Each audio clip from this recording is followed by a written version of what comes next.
علي بن الشيخ المغرب.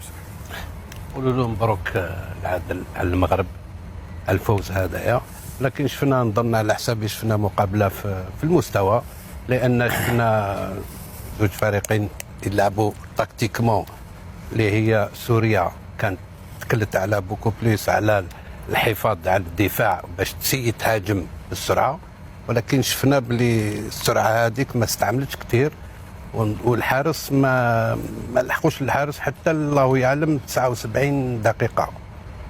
مي كانوا دفاعيا في المستوى، ولكن هنا خلاو اللاعبين تاع المغرب يتحركوا ويمشيوا الكره كما يلزم الحال باش يصيبوا الحلول كيفاش يفوتوا الخط الاول.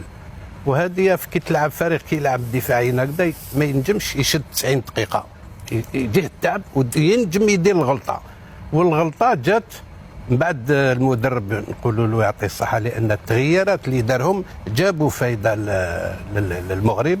والغلطه في كره القدم لان شفنا المدافع تاع سوريا نسى المهاجم تاع المغرب، خلاه وقيله 2 مترات في هذيك الدقيقه كي مدوا له الكره الاخر ضرب.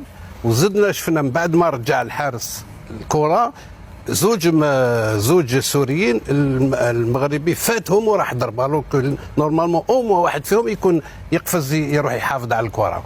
ولهذا هذه هي كره القدم، ما نحنا نقولوا بلي احسن الدفاع هو اللي يهاجم، ولكن هنا اليوم سوريا على كل حال يعطيهم الصحه خرجوا بشرف، والمغرب نقول لهم مبروك عليهم.